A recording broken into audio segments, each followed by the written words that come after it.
In March of 2008, college basketball fans were treated to one of the greatest NCAA tournaments of all time. As a fan, it had just about everything that you could ask for, from buzzer beater finishes to major upsets that sparked a couple of deep Cinderella runs. It even had massive blue bloods like Kansas and North Carolina making deep runs themselves with insanely loaded rosters. But most importantly of all, this was the tournament that introduced an entire generation to the man who would go on to revolutionize the game of basketball, and his name was Stephen Curry.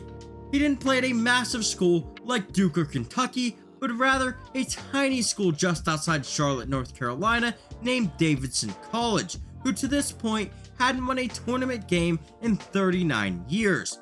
But Curry was about to change all of that and put the school on the map with one of the greatest individual performances in NCAA tournament history. To begin this story, we have to go back to the start of the 2007-2008 season. Coming into the year, expectations were quite high for the Curry-led Davidson Wildcats. After all, they were coming off back-to-back tournament appearances and were returning one of, if not the most lethal scorer in the entire country. Curry was a massive part of their tournament team a year prior, leading the team in scoring throughout the season on their way to a 29-4 record. In the first round of the 2007 NCAA Tournament, Curry would go on to light up the 4th-seeded Maryland Terrapins with a 30-point effort in a near bracket-busting upset. But it was the final 10 minutes of that game that really taught Curry and Davidson a valuable lesson about what it takes to win in March. It was a lesson that they would take to heart and one that would shape their tournament run the following year. Davidson's legendary head coach Bob McKillop saw the potential of his team. He had built a murderer's row of an early schedule that would see Davidson take on 3 of the top 10 teams in the country in their first 8 games. But it was this critical experience playing against some of the best teams in all of college basketball that truly prepared them for anything come tournament time.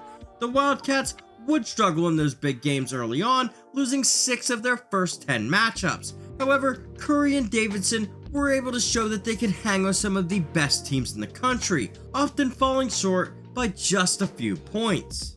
After a rocky start to the season, Curry would lead the Cats on a 19-game winning streak that would run through the rest of the regular season. But Davidson wasn't just winning, they were dominating. They went on to win 15 of those 19 games by double figures and were completely laying waste to anyone put in front of them. Throughout conference play, Curry averaged over 26 points a game while shooting an incredible 45% from 3-point range, which is where an overwhelming majority of his shots came from. As expected, Curry and the Cats would run through their conference tournament without breaking so much as a sweat, winning by an average of 26 points across the 3 games. And for the second year in a row, Curry would take home a litany of trophies and first-team honors, including SoCon Player of the Year, as well as being named a consensus All-American. Come Selection Sunday, Davidson would find themselves being placed as the 10th seed in the Midwest region, one of the toughest brackets in the tournament, which included the likes of Georgetown and Kansas. For them to just make a run to the Sweet 16 alone looked like a daunting task. But Davidson still had this guy on their side, and he was liable to take over a game at a moment's notice. And after what happened the year prior, you already knew he was about to do something special. In the first round of the tournament, Curry and the Wildcats would be matched up with Mark Few's Gonzaga Bulldogs. Now, this wasn't the powerhouse Gonzaga program that we know today, as Coach Few was still building out the program at this time. But he had turned the Zags into a perennial tournament team, and they were going to be a massive challenge for Curry and the Wildcats in the opening round of the tournament. This fact would become evident from the opening tip, as Steve Gray would light up the scoreboard with 15 first-half points. This would help the Bulldogs build a near double-digit lead, with halftime quickly approaching. Curry would add 10 points to Davidson's total, but it was clear he wasn't going to be able to do it all alone. Enter Curry's backcourt mate, Jason Richards. The senior point guard had been instrumental in all the team's success up to this point, and with his team in desperate need of a spark, he would deliver with a massive 8-point burst in the final minutes of the half to cut the lead to 5 going into the break. This would lead to Curry coming out of the half with a flamethrower mentality, nailing a couple of threes in the opening moments of the second half. However, the Zags would quickly reestablish control and run the lead up to double digits.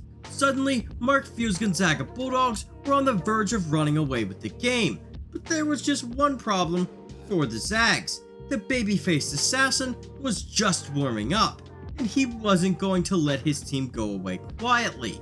He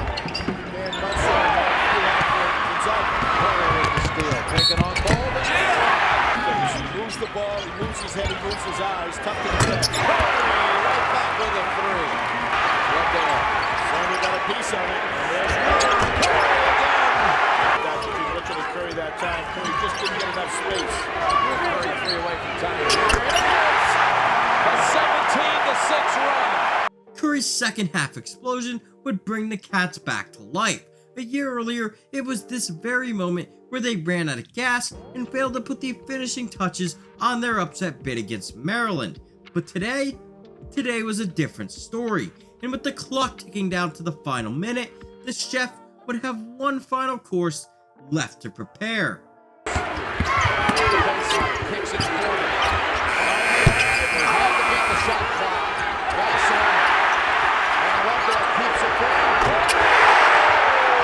From that moment on, the Cats never looked back, and Davidson had secured their first tournament victory since 1969. Of course, propelled by Curry's 30-point second half masterpiece. It was no doubt an incredible accomplishment for Curry and the Wildcats, but this Davidson team had bigger plans, and in the next round, they would get a chance to pull the biggest upset in school history. And that incredible opportunity would come against the second-seeded Georgetown Hoyas out of the rugged Big East. Now, like most Big East teams of the day, this Hoyas team was built on defense and physicality, with their defensive capabilities ranking them amongst the very best in the country. Throughout the regular season, they held their opponents to an average of just 58 points per game. For Davidson, this was the stingiest defense that they had seen all season long, but once again, they could rely on the fact that they had the best player on the court, and no matter what, he was going to give his team a chance at victory. From the opening tip of the game, Georgetown implemented a game plan designed around not allowing Curry to get loose, and early on, it was working to perfection as Curry would go scoreless in the opening 10 minutes of the game. Again, it would be his backcourt partner Jason Richards who was doing everything he could to keep his team alive. Curry would finally be able to get on the board, but by that point, the Hoyas had started to take over, and before you knew it, they had run their lead all the way up to 14 points. Curry would hit a massive 3 in the final minute of the half, but his team was still going into the locker room down 11 against one of the best defensive teams in college basketball. For them to pull this upset, they were going to need Curry to pull off some incredible second half heroics. The start of the second half would see the Hoyas continue to stretch out their lead to as much as 17 points, while Davidson's role players were doing everything they could just to keep the game within reach. Meanwhile, Curry was continuing to be held in check by the Hoyas' tremendous defense. But just as the clock ticked down under 10 minutes, Curry would start to come alive. Curry used to playing right at 34 minutes a game. He'll make that one. Best look of the day. He will make that one. Career high in the Big East tournament against Villanova. 22. Back is Curry with a three. You know the form is better than that, but you have to look at the fact. Nice backdoor cut. And one for Curry. Coming off 40 points on Friday. What a nifty move. Little dip. Over the final 10 minutes of the game, Curry would light up the Hoyas' defense for 21 points, including the shot that gave them the lead for the final time. In the end, the Hoyas' top 10 defense couldn't stop the greatest shooter of all time, as yet again, he was leading his team on to the next round and beginning to create one of the most legendary Cinderella runs in tournament history. Next up was a battle with the third-seeded Wisconsin Badgers in the Sweet 16. The Badgers to this point had barely been challenged in their first 2 games of the tournament, with wins over Cal State Fullerton and Kansas State. The Badgers entered the tournament with the #1 ranked defense in college basketball, and that had been on full display in their first 2 tournament games, where they held both opponents to under 60 points. They were also very competent in the second half of those games, outscoring their opponents 143 to 111. Entering the game, it looked as though Davidson was in for their toughest matchup yet. But then tip-off came, and for the entirety of the first half, the Badgers defense struggled to contain the Davidson offense. Whether it was Curry or the supporting cast, the Wisconsin defense really had no answer. Thankfully for them, their offense was finding a way to keep pace with the Wildcats, and come halftime, both teams would find themselves deadlocked at 36 apiece. But when the second half tipped off, all of the Badgers' offense would quickly dry up. Meanwhile, Curry would rattle off 16 points in the opening 10 minutes of the second half.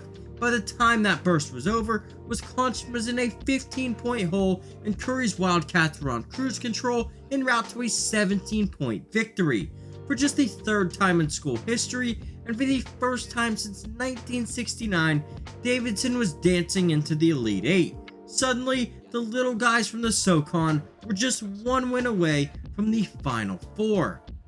But standing in the way of that dream was the number one seed in their bracket and one of the biggest favorites to walk home with the national championship, the Kansas Jayhawks. This Kansas team was easily one of the deepest and most loaded in all of college basketball, featuring the likes of Darrell Arthur, Brandon Rush, and Mario Chalmers.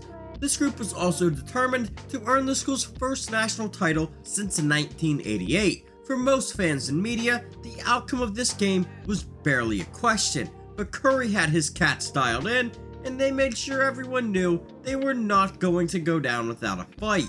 The game was a defensive slugfest from the very start, with neither team being able to put points up on the board. That was until just past the halfway mark of the first half, when Curry would quickly catch fire with 15 points over the final 10 minutes. But it still wasn't enough to give his team the lead heading into the break, as the Jayhawks' depth and plethora of scoring options was oftentimes just too much for the Wildcats' defense to handle.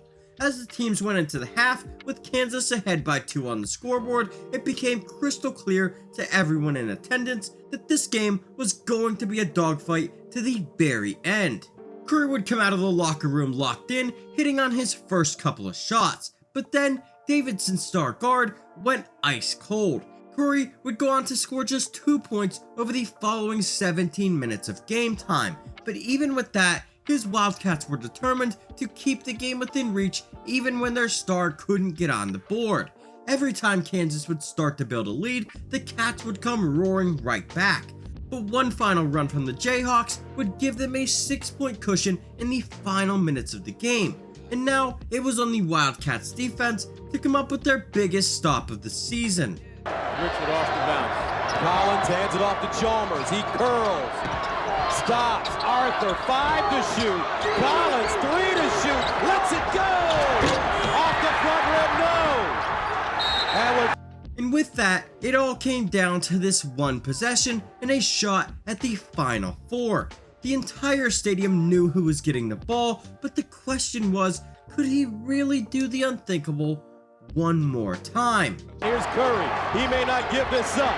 Pick and roll. Curry, 6 to go. Frees himself. Curry, 4 to go. Pumps. Kicks it out. Richard! And it's over. Kansas holds on. And the Jayhawks are heading to the Final Four. Unfortunately, the Jayhawks' stingy defense didn't allow Curry to get a shot off, and the desperation heat from Richards was nowhere close to hitting the mark. Suddenly, the magic was over, and the Wildcats' incredible Cinderella run had come to an abrupt end.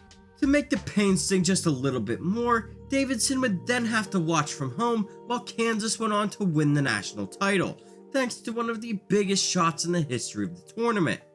Curry would come back the following year for one final run, but the team as a whole just didn't have enough to recreate that magical season from the year prior. In fact, they wouldn't even make the big dance, having to settle for a second round exit in the NIT instead. Curry would then leave for the NBA following his junior year, and the rest, as they say, is history. Nowadays, the 4-time NBA champion and 2-time MVP is known as the greatest shooter in the history of the game, with his impact and influence having changed the game forever. But back in March of 2008, we had absolutely no idea that we were seeing the future of the game in front of our very own eyes. So keep a close eye out next March, because you never know when the next generational talent who goes on to change the game will come along.